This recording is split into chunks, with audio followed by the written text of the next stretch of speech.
Okay. Oh, wait. Screen sharing. Stop screen sharing. Awesome. Awesome. All the people came back. Hi, everybody. Hey, everybody. Hi. We're Hey. live. Welcome to Learning Space, everyone. I am one of your hosts, Nicole Gugliucci, postdoc with CosmoQuest Project, and my host, co-host through the wall, Georgia, who's back from vacation. Hey, back. Hi, everybody. Good to be back. Welcome back. We missed you. So I have enabled the question and answer app, so I see you guys in there. So hi, yes, Michael, you got first comment. Uh, Hi, Guido. There's Music another number one. one. You said first post. Gotta get in there. Man, that's been going on since the beginning of the internet. Um, Okay. so use the Q&A app if you're watching this. It should have a little join the conversation yellow thingy. I think it's over here. Or maybe it's over here. It's somewhere on your screen. If you're watching this on YouTube or Google Plus or wherever it's embedded, click the Join the Q&A app. I disabled the Applause app in part because people said it sounded kind of annoying, but also Guido said it was apparently pretty resource intensive and was kicking people out of the Q&A. So I've turned off the applause. Thanks for that, Google. And I've turned on the Showcase app. If you are trying to get to the Q&A and you see a link to Cool Cosmos instead, you're looking at the Showcase. You can toggle between the Showcase, where we share links, and the Q&A, where you can ask questions by clicking the thing that looks like a tiny Rubik's Cube. I think it's here. I think it's here on your screen. So that's all the Hangout business ends. So thanks for joining us. We are going to be talking about Cool Cosmos with Carolyn Brinkworth and Tim Pyle, who joined us from Caltech. Well, thanks, you guys. Hey, welcome. Sure. So you guys are at JPL, Caltech, Spitz Science Center, IPAC, all the acronyms. Yeah. Why don't you guys go ahead and introduce All yourselves of those briefly, and maybe tell us a little bit about your background and what got you into working with Spitzer. So Carolyn, do you want to start? Sure, I can do, yeah. So my name's Carolyn Brinkworth. I started working at Spitzer as a postdoc about 9.5 years ago, and then ended up joining the public affairs team here. And so I've now been working with the IPAC Communications and Education team for about 5 years, I think. I was the deputy lead of the team until 2 days ago. I just actually left IPAC. I'm on my way to the National Centre for Atmospheric Research, so I have a new job. But my background was in astrophysics. That's my PhD is in astrophysics. But I also am just finishing my master's in education. So Awesome. I have the education component as well. In fact, you gave a Was really that all you great, needed, or was there something yeah. else as well? No, in fact, you gave a really great talk about the master's work you're doing, which we highlighted a couple of weeks ago here on the show, because we talked about some of the cool stuff I saw at ASP, and one of the things I talked about was your talk. Great. So I think that was really Very cool. cool. So thanks for that. Tim? Okay, hi, my name is Tim Pyle. I've been working at IPAC for about 10 years, and most of that time has been in what is now called the ICE team, the ICE department, IPAC Communications and Education. Prior to that, I worked in Hollywood doing animation and visual effects for like films. I worked for Nickelodeon for a couple of years. Um, and so, yeah, I was brought in because I didn't have a science trained background per se, but I had a very strong interest in science since I was a kid, especially astronomy. And I brought in the production experience, video production, animation, those kinds of things. So I generally do graphics for press releases, still images, animations. I do that for the Spitzer Space Telescope, the Kepler Space Telescope, a number of others. And in between all of that work, I do a lot of production work on irrelevant astronomy. Cool. So why don't you give us the background? What is Cool Cosmos? I've included the link on the Showcase app. What is Cool Cosmos? What is it teaching? You want me to take that one, Tim? Yes, please. Sorry, Tim is in the same room as me, just in case. Yes. I'm looking over there. So Cool Cosmos is quite a big umbrella thing. The Cool Cosmos itself is a website which is designed to talk about infrared light and to teach about how infrared light is used on Earth and how it's used in space as well. And so it's everything from, firefighters using it to look through smoke in burning buildings to find people, to police using it to, chase people at night, to military uses, to archaeology. They used infrared light a lot in archaeology to look down and find hidden pathways that used to be used by ancient civilizations. So it's very cool. But they also use it, for example, to find marijuana crops. Apparently they reflect infrared light differently to other crops, so they can use that to find as well. But then in space, we have a whole bunch of different things that we use it for there. And so if you think of different types of light, there's different ways of looking at the universe. So if you're looking at the human body, for example, if you want to know if I have ribs, you need to take an X-ray of me. But if you take an X-ray of me, you don't know the color of my shirt. And so you then need to use both an X-ray and visible light to build up that picture of me. But then if you want to know the temperature of me, you can use infrared light. And so that gives you an extra piece of information. So if you use X-rays and visible light to see the color of my shirt, and then infrared to find out my temperature, then you can build up this big picture of me.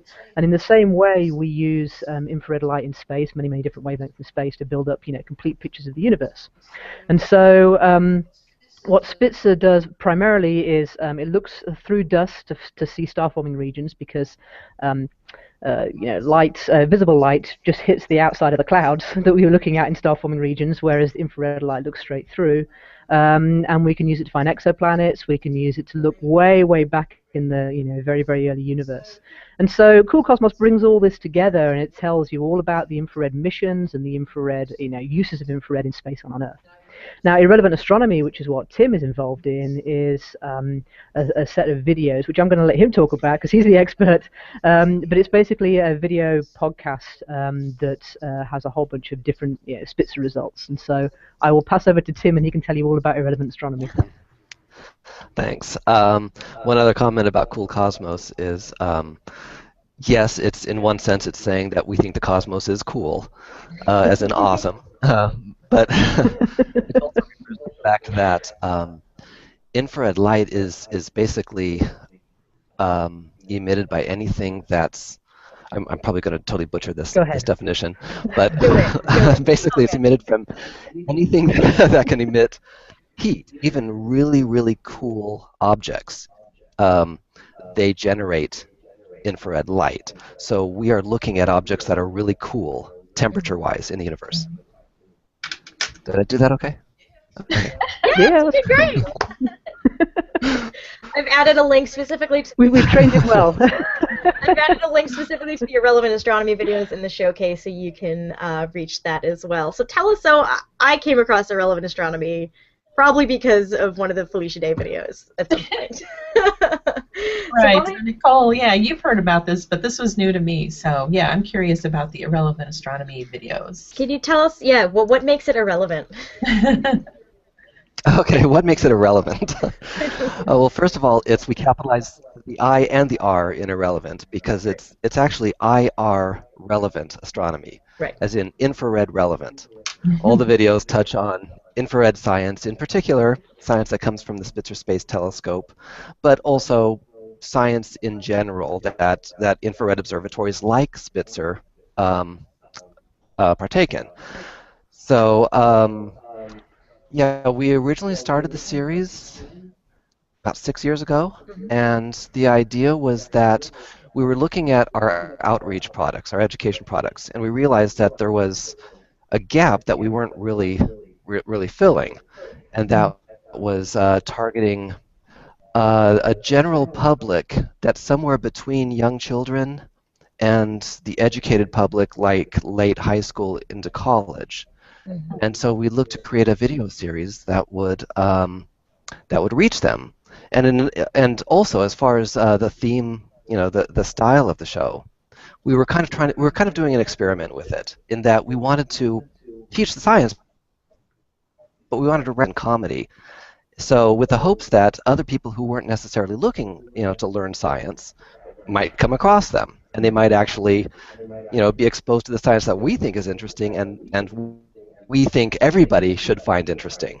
And we would actually reach people then that we otherwise could not reach through our traditional products. Cool. So it's been. Oh, sorry.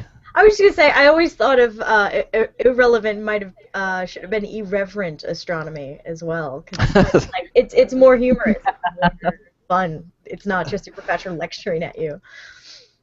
Yes.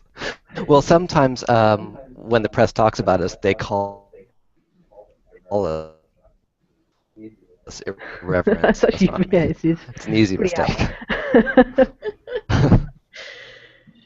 We have a question. Totally changed the name. We have a question from Adam Synergy.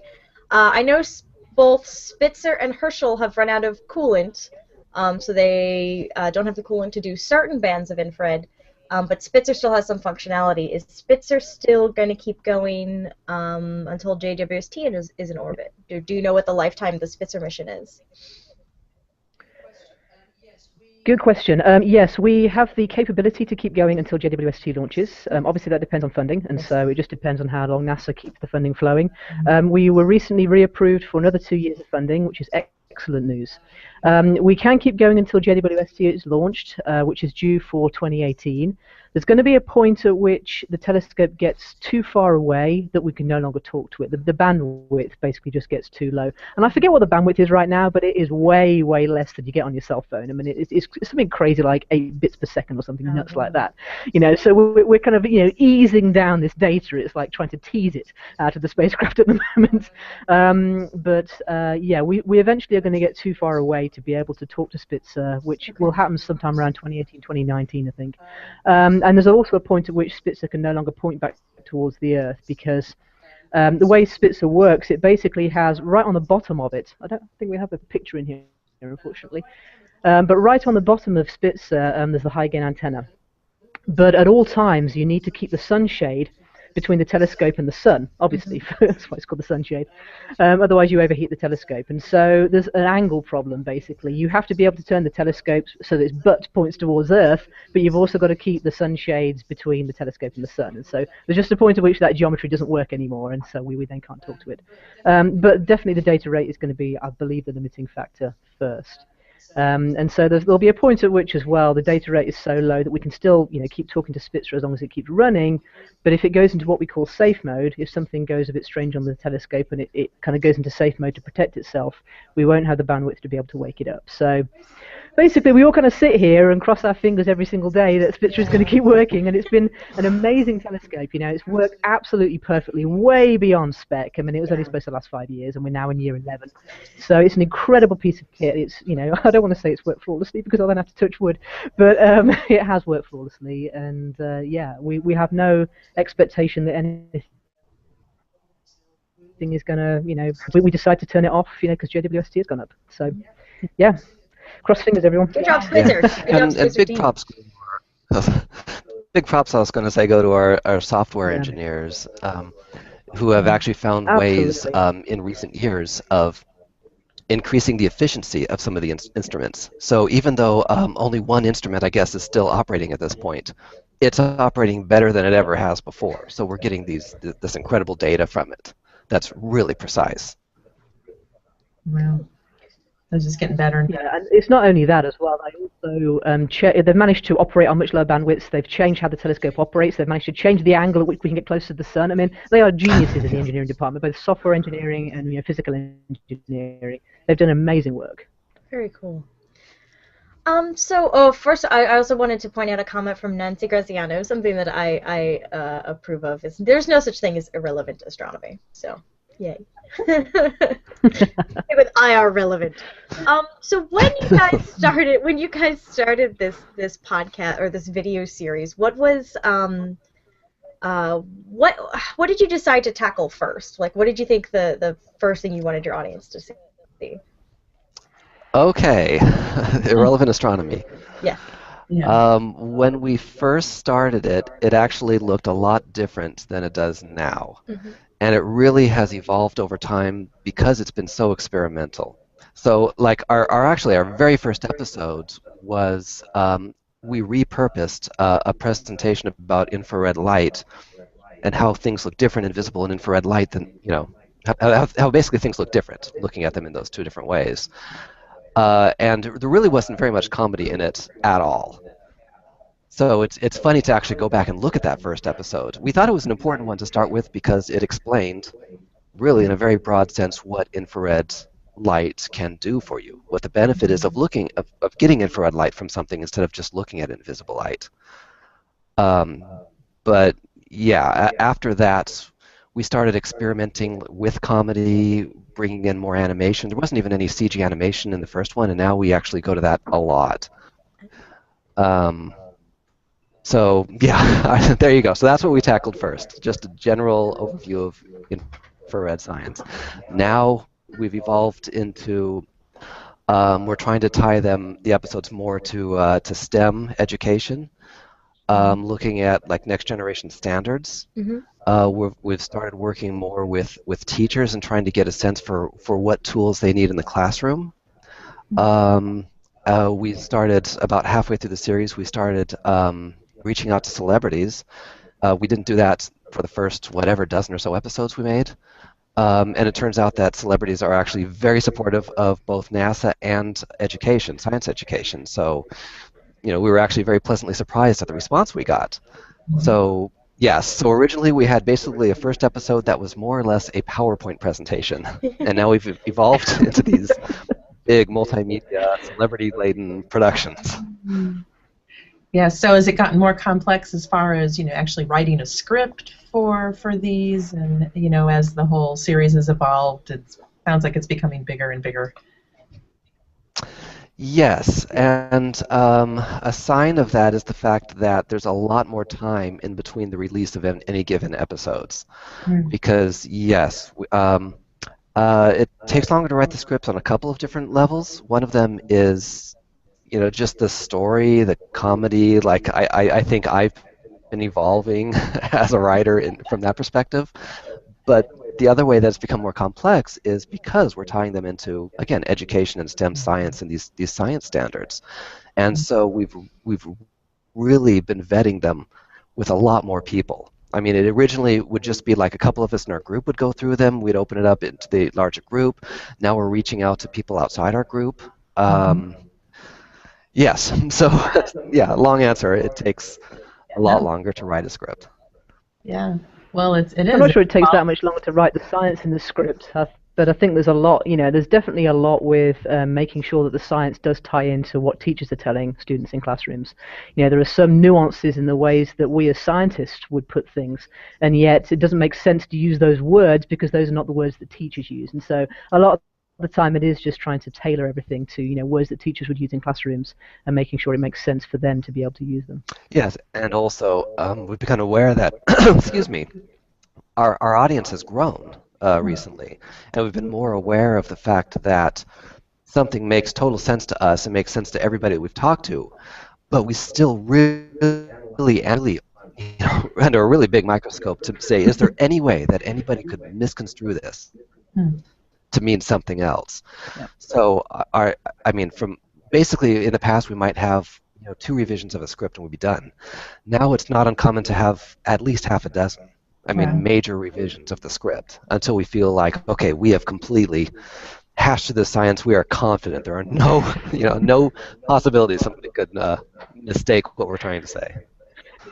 Kind of a little bit like the Hippocratic Oath, first do no harm, and as long as we're not doing any harm.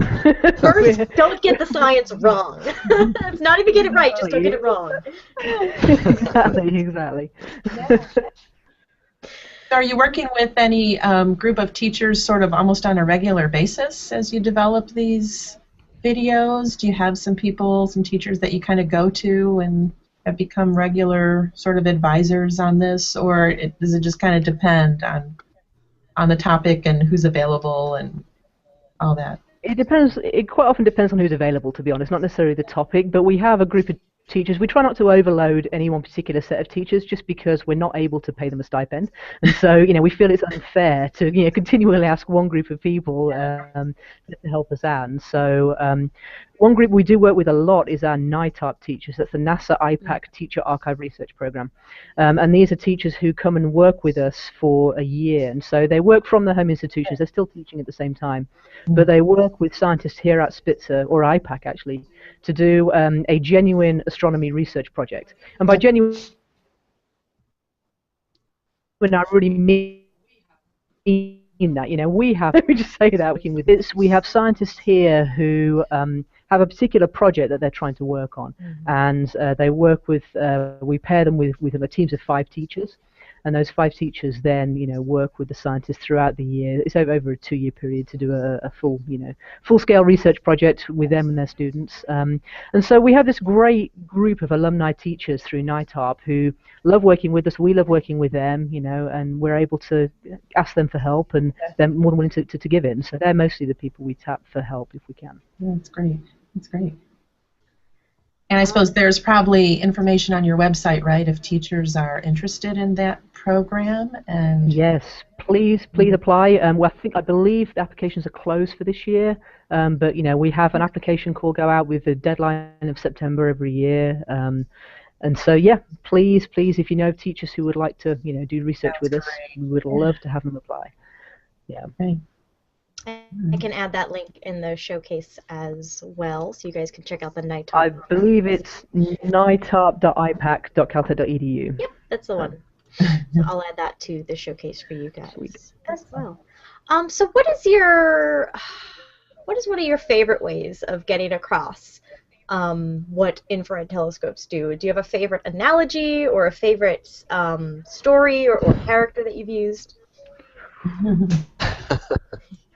I don't know. I think it depends on the medium. I mean, I go out and do a lot of talks with kids, and so I use the, do I have ribs analogy. And so again, in the same way that I talked to you earlier about, using different types of light, I basically say to the kids, do I have ribs? And they're like, yeah, of course you have ribs.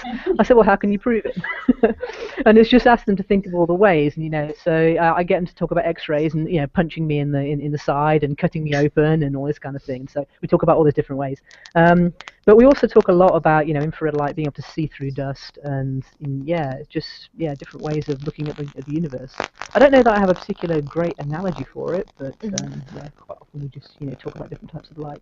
Yeah, well, I think it's kind of evolved as well over time. Like when I first started here, I'm basically a layman. So I'm an animator, and I wasn't trained to be a scientist.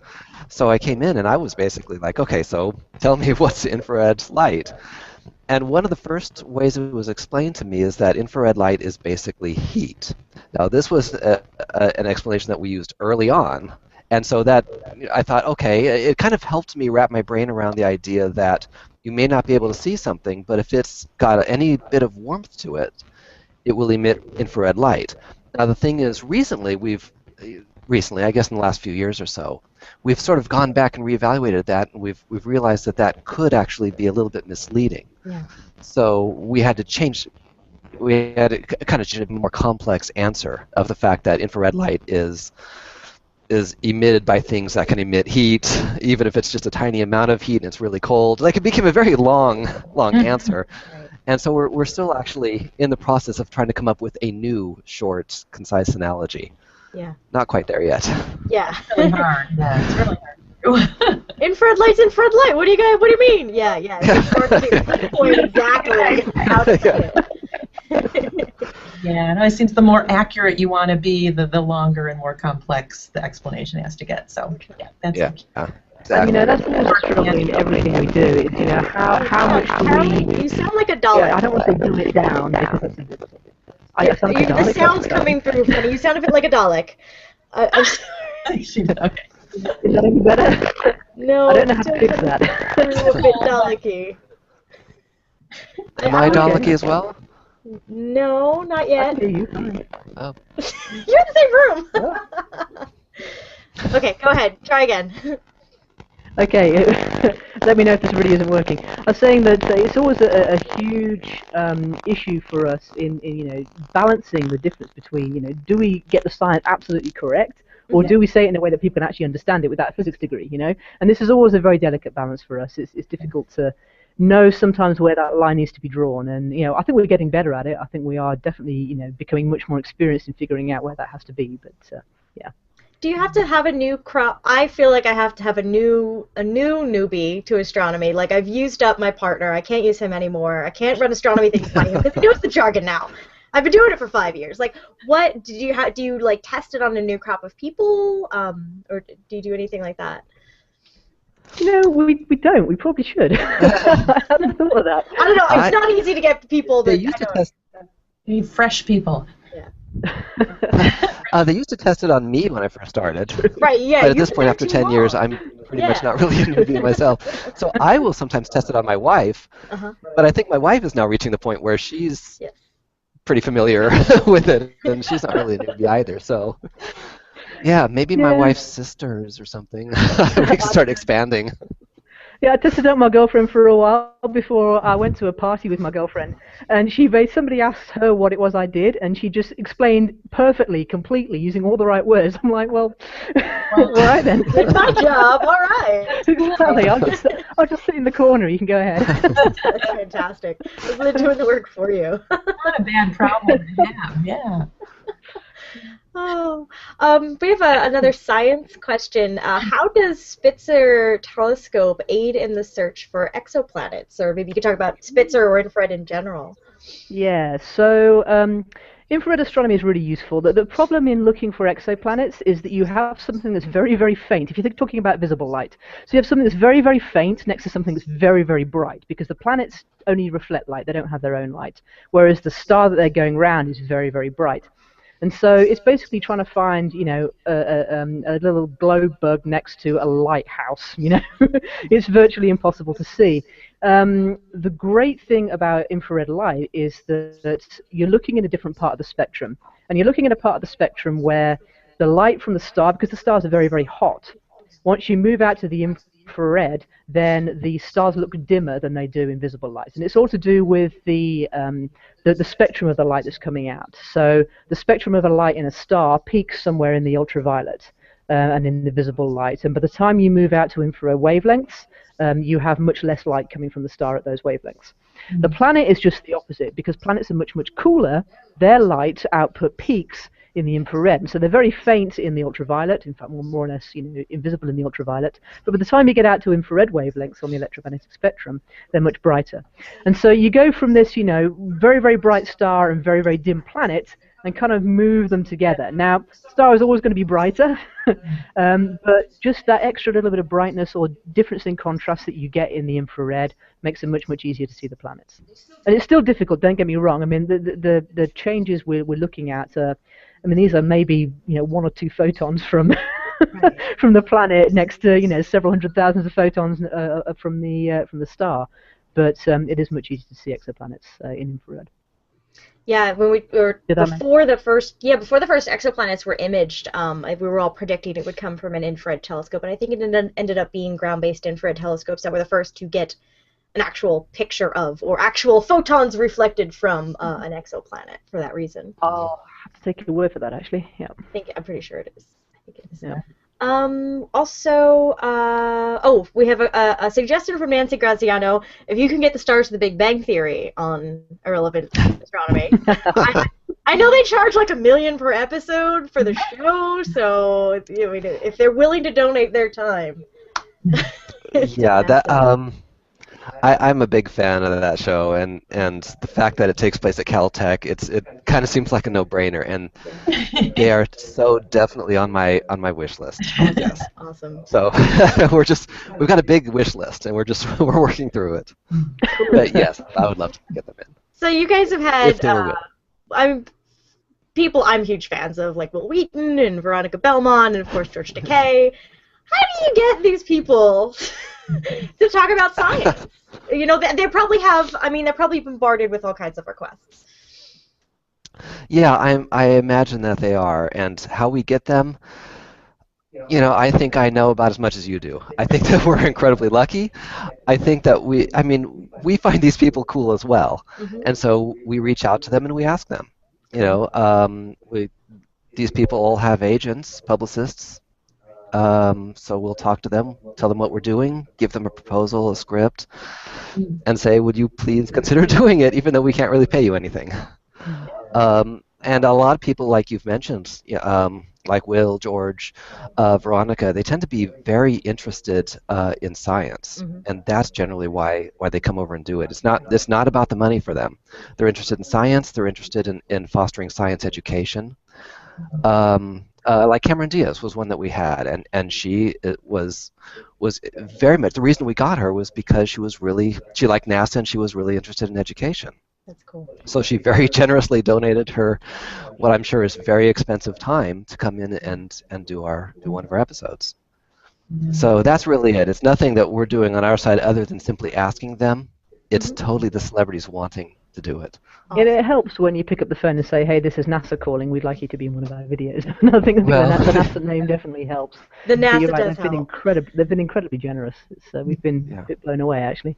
Cool. Have they contributed when you have people come in? Do they contribute to the script? Do they suggest changes as you go, or are you like, oh God, no, we already spent like 18 months on this? Or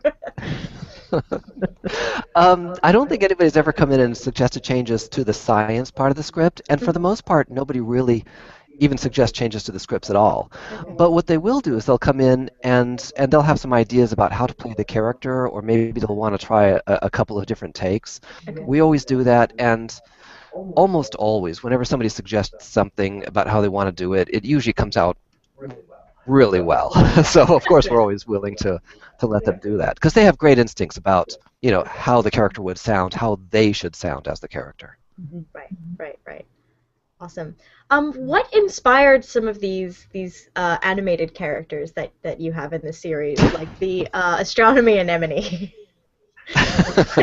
Where did you come up with that? That's awesome. Different places. Astronomy. Is there alcohol involved? Astronomy. To be honest. Maybe a little bit. Astronomy anemone. It really came out of the fact that I just thought astronomy and anemone sounded awesome together. So let's make an astronomy anemone. And then it was just, okay, how could that be really funny? Well, what if it's really giant and it eats its co-host at the end? Boom, episode. So. Sorry, Veronica, but that is really funny. I will say that into our meetings, to kind of pitch this stuff, and we're sitting there going like, wait, what? You want to do what? And honestly, I am terrible at pitching these ideas. I mean, they usually hit like a lead balloon because I'm just so awful. And it's not until I write up like, there she is. Veronica did an awesome job in that episode. It's usually not until I actually write it out that you know, it starts to gel, and I actually find the character's voice a little bit more, and everybody understands. We'll get on the same page and we move forward. And there have been situations where I've pitched something that's just been so horribly bizarre that we actually have decided, let's set that aside. Okay, I would love to hear at least one of these ideas that's been set aside. Well, maybe offline. Okay. If you're not willing to share, it's fine. Yeah. What about the musical episode? You had at least one musical episode, if not more. Was that a lot of production? Is there a lot more production that goes into Spitzer the musical? Yes and no. It depends on whose perspective you're talking about. From our perspective, probably a little bit less, in that we come up with the science, we come up with talking points. But we then, in both of the musicals we've done so far, we handed both of them off to a very talented songwriter, Wow. and he basically created the lyrics, which were essentially 3/4 of the episode. So in that sense, it became a lot easier.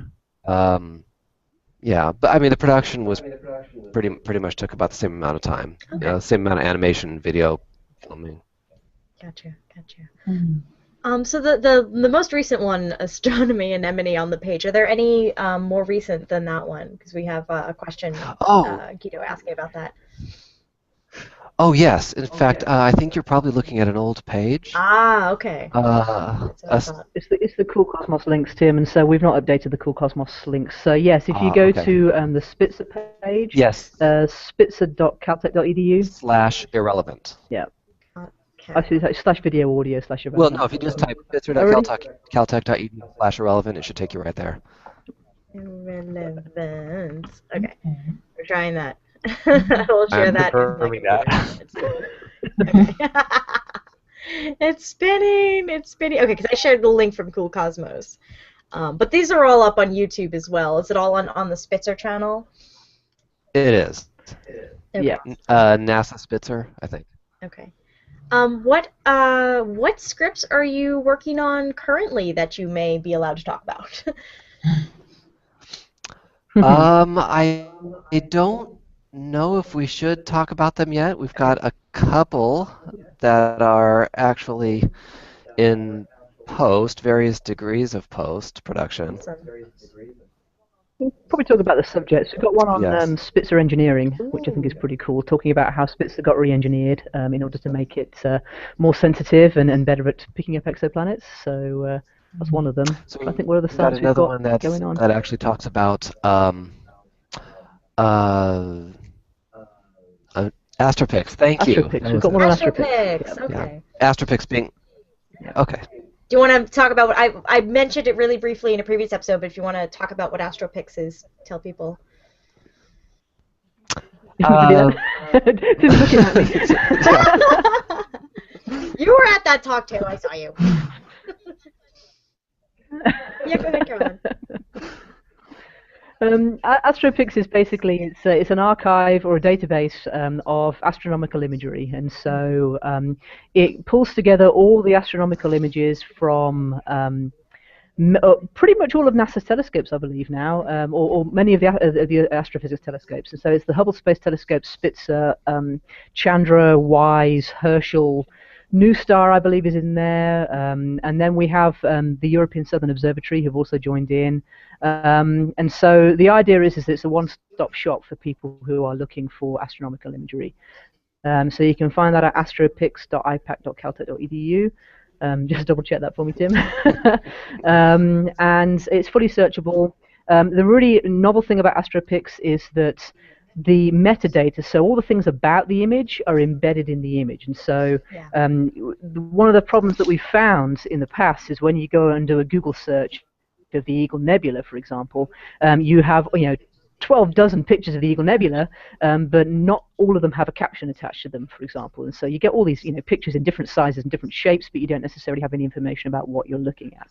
And Astropix preserves all that information by embedding it into the images, into the headers of the images. So when you pull it up, you can access that information very easily. And so it's not just the caption, it's also links to press releases, it's links to the orientation on the sky, the coordinates, the distance that it is from Earth, which constellation it's in. And so the really cool thing is from Astropix, you can click on the View in Worldwide Telescope button, and it'll basically grab that image and take you to Worldwide Telescope and drop it straight in the right part of the sky. And you can then look at all the different wavelengths of images that were taken in that part of the sky. So it's a very, very cool archive, and we're very proud of it. So we're in beta right now. We're almost ready to make it, live to the world. But you can go and check it out now and let us know what you think. We very much value feedback. We really want to know how people are using it and problems you find with it. Yeah. So. Okay. So I'm adding that link to the showcase. I also found, so if you go to the main Spitzer page and click video and audio, that's where the updated videos are. And I doing that, I was reminded of where did you come up with the idea for a brain parasite with Alan Tudyk's voice? Where did I come up with that? I have no idea. But I just want to say, Alan Tudyk was awesome. I mean, that basically everybody who's come in has I've given heard us he's like great an overcaffeinated squirrel. Yeah. But just to give Alan a great shout out. Alan was the first time. I mean, everybody's given great performances. A little bit of a tweak, a little differently. Alan basically sat down and just went through the script and did it perfectly from start to finish. Oh my god. To the point that my thought was just like, I can't imagine this being delivered any other way. Like, he just nailed it. Good. And then for safety, it was awesome. And for safety, we decided to have him, obviously go back through and read him one more time, and it was just as awesome. And then I was like, well, now I don't know which take to take because they're both perfect. Alan, he's a brilliant voice actor, and we were so lucky and so impressed by what he did for us. For those of you who don't know, Alan and Tudyk, Will, of course, has always been... oh, yeah. For those of you who don't know, Alan Tudyk played Wash in Firefly, best known for. Also had an amazing character in Dollhouse. I know he's done a bunch of other things, but I'm pretty limited on my on my big media. He's been doing a lot of voices for animated features. So he played like King Candy in Wreck-It Ralph, and he played the Duke of Wesselton in Frozen. Okay. So yeah, he's building a great career. Awesome. Oh, it's a great movie. My daughter is in love with that movie. I'm so behind. So oh yeah, but as far as Brain Parasite, I just wanted to make that one other comment that Will Whedon's done like several videos for us, and he's always been very generous. Has always, basically left the door open, saying, whenever you need anything, he's supportive not just of us, but of all of NASA, and if you read his Twitter feed or anything, of just science education in general. So we were really fortunate to be able to meet him and build up a relationship with him, and he was very generous to come in and play that part of a guy whose brain is shut off because he has a brain parasite. So great. Fun. Like, you made me want to have a brain parasite with Alan Tudyk's voice. I don't think that was Not the exact point, but that's an awesome sub-point. I was like, how could I not share this? This is fantastic. And so what was your last one? Was fusion versus fission? Do you want to tell us a little bit about your computer technicians dealing with the runaway AI there? Yeah, that one. So the AI is from the video game series Portal, which I am a huge fan of. And so she came in. We actually talked with Valve just to make sure that it was cool that we were doing this, spoofing GLaDOS. So the story is that GLaDOS gets installed at NASA, and the character from the video games is very pro-science, to the point of, like, she doesn't mind if she kills off every human on the planet if it means she's advancing her own scientific knowledge. So she's a little bit mad, science mad in that case. So she came in and she wants to take over the world, and she's installed, and the only thing stopping her from being hooked up and gaining access to all of NASA's science are these two hapless computer techs who are a little suspicious that she might be evil, and so she has to prove that she's not. So yeah, that episode ended up being our most viewed video on YouTube of all the videos we've released from Spitzer, just because everybody, like CNET, the Mary Sue, Wired, like everybody covered it and linked to us. We just got a phenomenal outpouring of support for that episode. Very cool, very cool. So those of you guys watching, keep sharing it out. I think you have a couple of volunteers in the Q&A app who want to be in your videos.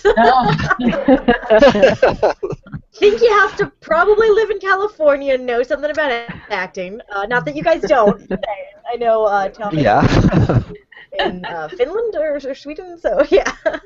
Probably have to be local to those guys. Yeah, close to Pasadena really cool. Would be helpful. Close to Pasadena would help.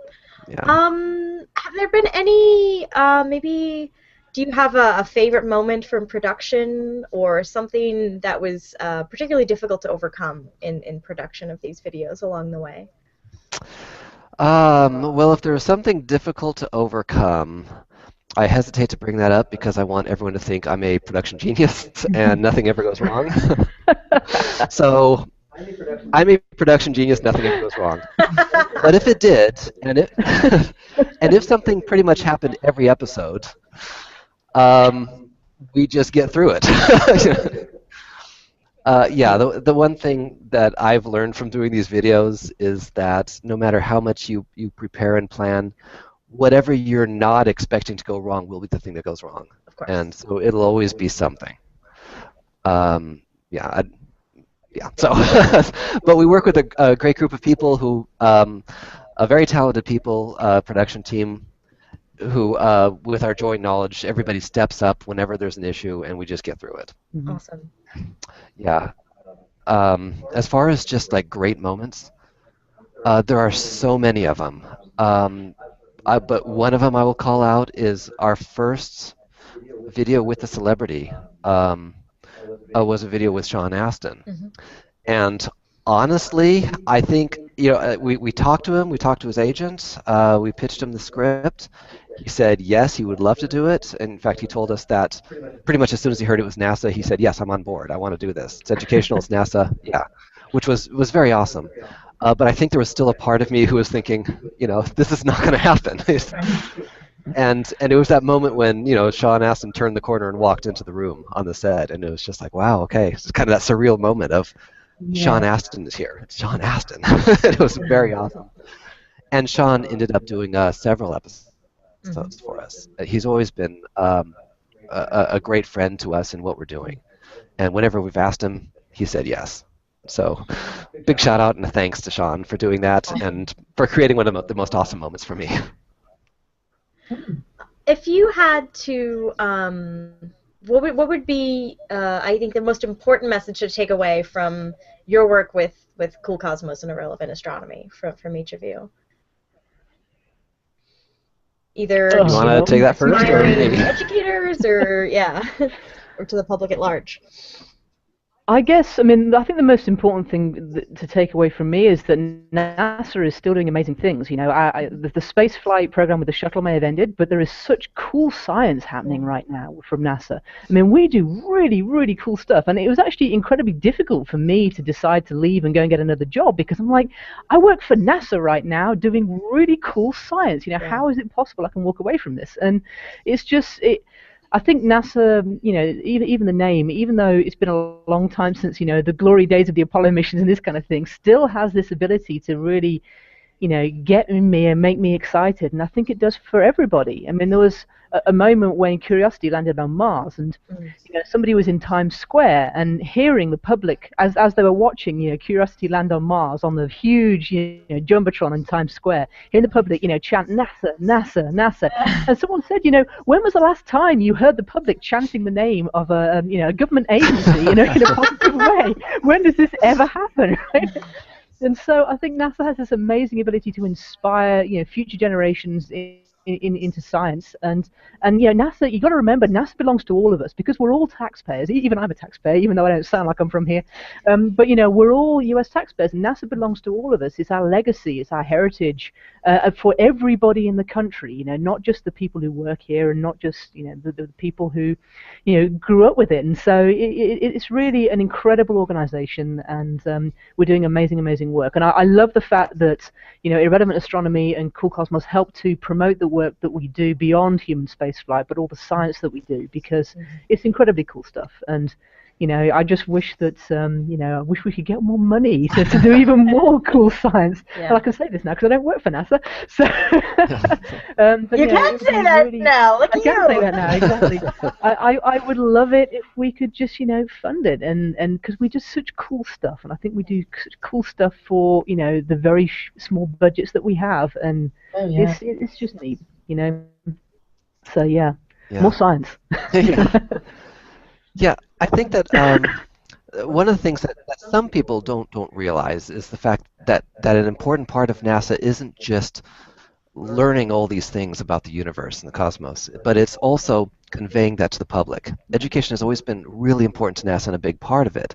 And that's why we do sites like Cool Cosmos or video series like Irrelevant Astronomy, or there's a lot of other great video series, both from us, from Caltech JPL, and also all the other missions like Chandra, Hubble, and everybody. There's a lot of great material that's being put out for the sole purpose of letting the public understand what we've learned, why we think it's so important, and where we can go from here. And Carolyn was talking a little bit about AstroPix, and that's another great example of we've basically had a lot of these images all over the place, like Spitzer, Spitzer Space Telescope puts their images on the Spitzer website. Chandra puts them on theirs. Hubble puts them on their sites. You know, there's so many telescopes out there that we realized it was a little bit disjointed, and sometimes it was a little difficult to find all of NASA's product.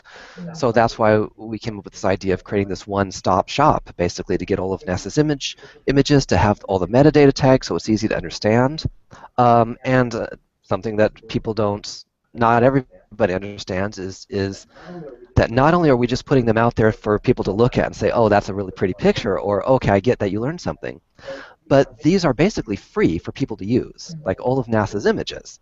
Like, people have taken NASA artist concepts, telescope images, anything we produce, and they've used them like in billboard advertisements or commercials, or used them on TV shows and movies. And I think that's so great, you know, that we're producing this content and people are actually making use of it. So that really excites me. So Irrelevant is proud to be doing this, and I'll just leave it with this. Like, one of our last episodes, Fusion versus Fission, again, we got a lot of people looking at this, and probably 80–90% of the comments online on YouTube or other sites were along the lines of, you know, wow, NASA, you tricked me into learning something, and that was awesome.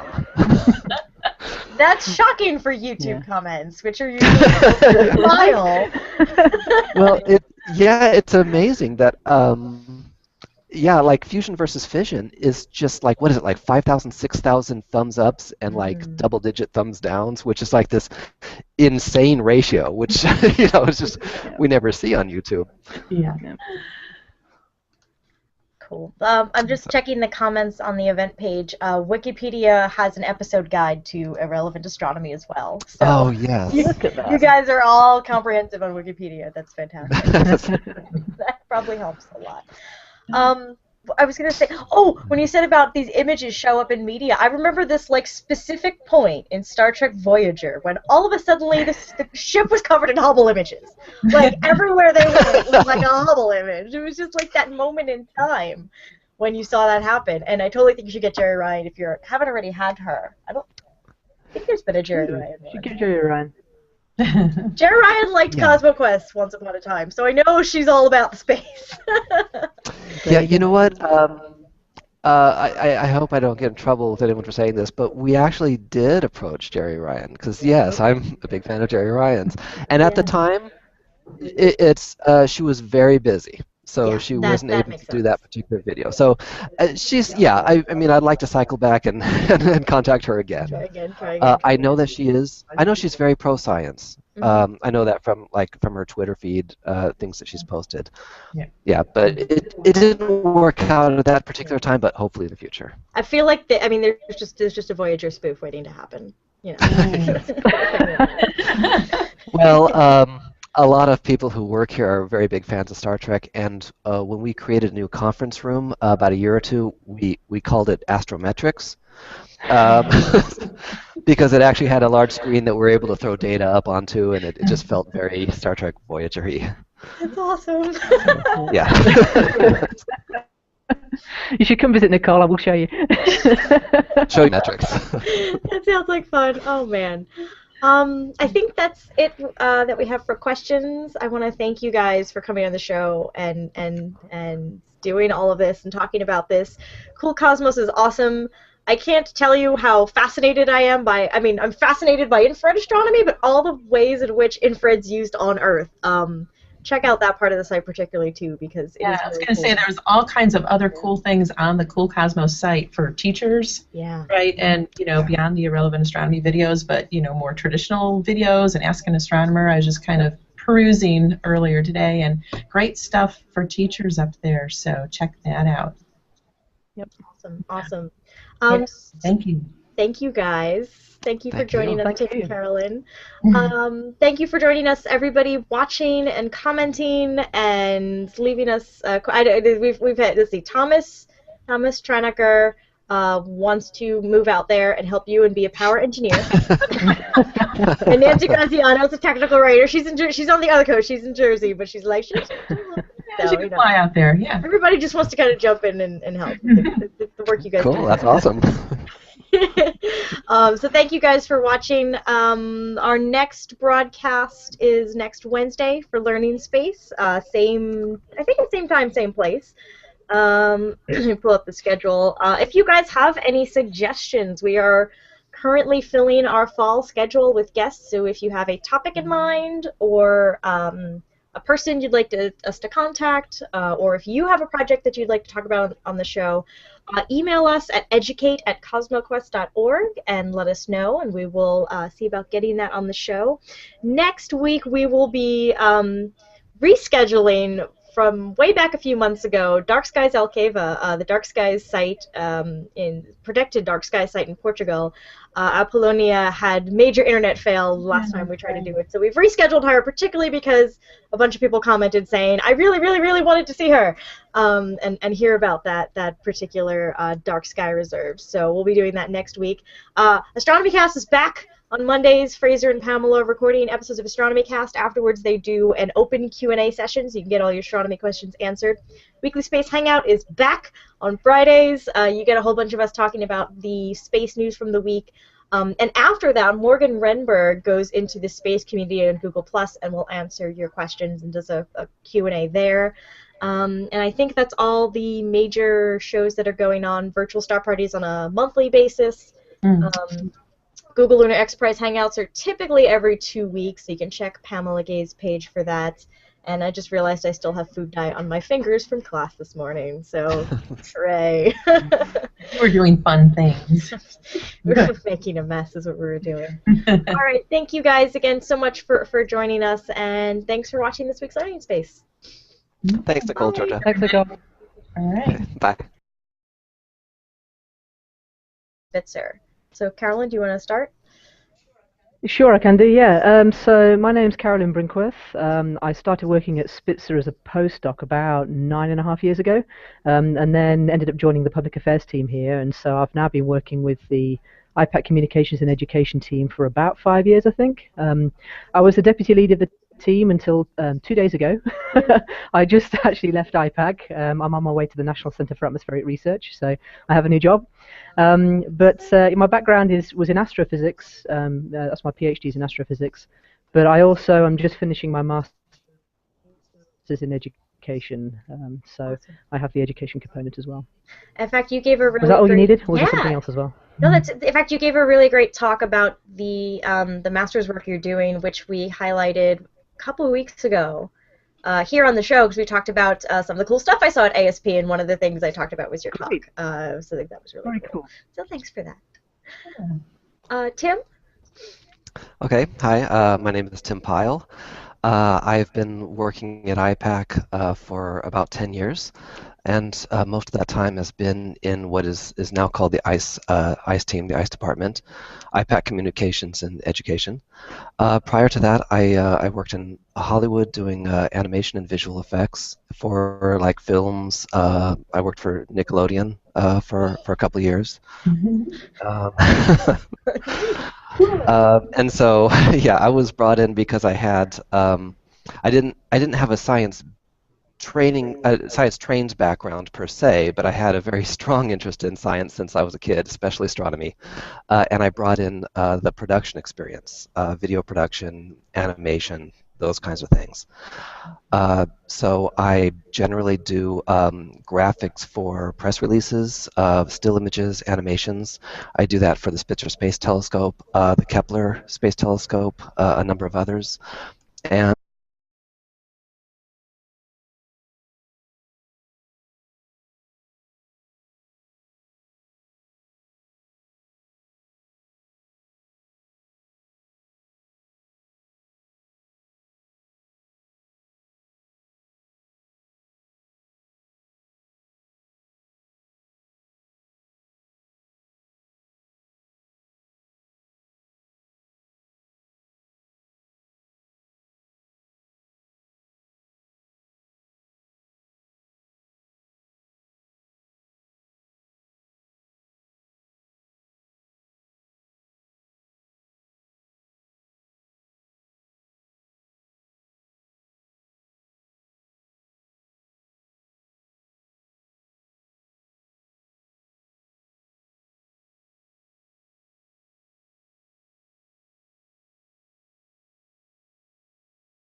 Okay. Oh, right. Screen sharing. Stop screen sharing. Awesome. Awesome. All the people came back. Hi, everybody. Hey, everybody. Hi. We're live. Welcome to Learning Space, everyone. I am one of your hosts, Nicole Gugliucci, postdoc with CosmoQuest Project, and my co-host through the wall, Georgia, who's back from vacation. Hey, back. Hi, everybody. Good to be back. Welcome back. We missed you. So I have enabled the question and answer app, so I see you guys in there. So hi, yes, Michael, you got first comment. Hi, Guido. He's There's another number one. one. You said first post. Gotta get in there. Man, that's been going on since the beginning of the internet. Okay. So use the Q&A app if you're watching this. It should have a little join the conversation yellow thingy. I think it's over here. Or maybe it's over here. It's somewhere on your screen. If you're watching this on YouTube or Google Plus or wherever it's embedded, click the Join the Q&A app. I disabled the applause app in part because people said it sounded kind of annoying, but also Guido said it was apparently pretty resource intensive and was kicking people out of the Q&A. So I've turned off the applause. Thanks for that, Google. And I've turned on the Showcase app. If you are trying to get to the Q&A and you see a link to Cool Cosmos instead, you're looking at the Showcase, you can toggle between the Showcase, where we share links, and the Q&A, where you can ask questions by clicking the thing that looks like a tiny Rubik's Cube. I think it's here. I think it's here on your screen. So that's all the Hangout business ends, so thanks for joining us. We are going to be talking about Cool Cosmos with Carolyn Brinkworth and Tim Pyle, who joined us from Caltech. Well, thanks, you guys. Well, you're welcome. Sure. So you guys are at JPL, Caltech, Spitz Science Center, IPAC, all the acronyms. Yeah. Why don't you guys go ahead and introduce All yourselves of those briefly, and maybe tell us a little bit about your background and what got you into working with space. And in between all of that work, I do a lot of production work on irrelevant astronomy. Cool. So why don't you give us the background? What is Cool Cosmos? I've included the link on the Showcase app. What is Cool Cosmos? What is it teaching? You want me to take that one, Tim? Yes, please. Sorry, Tim is in the same room as me, just in case. Yes. Over there. So Cool Cosmos is quite a big umbrella thing. The Cool Cosmos itself is a website which is designed to talk about infrared light and to teach about how infrared light is used on Earth and how it's used in space as well. And so it's everything from firefighters using it to look through smoke in burning buildings to find people, to police using it to chase people at night, to military uses, to archaeology. They used infrared light a lot in archaeology to look down and find hidden pathways that used to be used by ancient civilizations. So it's very cool. But they also use it, for example, to find marijuana crops. Apparently they reflect infrared light differently to other crops, so they can use that to find as well. But then in space, we have a whole bunch of different things that we use it for there. And so if you think of different types of light, there's different ways of looking at the universe. So if you're looking at the human body, for example, if you want to know if I have ribs, you need to take an X-ray of me. But if you take an X-ray of me, you don't know the color of my shirt. And so you then need to use both an X-ray and visible light to build up that picture of me. But then if you want to know the temperature of me, you can use infrared light. And so that gives you an extra piece of information. So if you use X-rays and visible light to see the color of my shirt, and then infrared to find out my temperature, then you can build up this big picture of me. And in the same way, we use infrared light in space, many, many different wavelengths in space, to build up complete pictures of the universe. And so what Spitzer does primarily is it looks through dust to see star-forming regions, because visible light just hits the outside of the clouds that we were looking at in star-forming regions, whereas infrared light looks straight through. And we can use it to find exoplanets. We can use it to look way, way back in the very, very early universe. And so Cool Cosmos brings all this together, and it tells you all about the infrared missions and the infrared uses of infrared in space and on Earth. Now, irrelevant astronomy, which is what Tim is involved in, is a set of videos, which I'm going to let him talk about because he's the expert. But it's basically a video podcast that has a whole bunch of different Spitzer results. And so I will pass over to Tim, and he can tell you all about irrelevant astronomy. Thanks. One other comment about Cool Cosmos is Yes, it's in one sense it's saying that we think the cosmos is cool, as in awesome. But it also refers back to that infrared light is basically emitted by anything that's I'm probably going to totally butcher Go this ahead. definition, but Do it. basically it's emitted from anything that can emit heat, even really, really cool objects. They generate infrared light. So we are looking at objects that are really cool, temperature-wise, in the universe. Did I do that okay? Okay.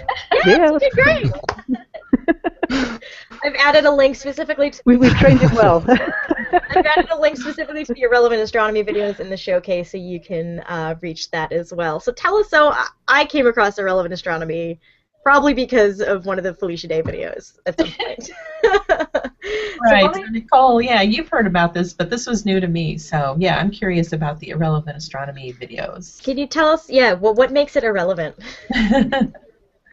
Okay, what makes it irrelevant? Well, first of all, we capitalize the I and the R in irrelevant because it's actually IR relevant astronomy, Right. as in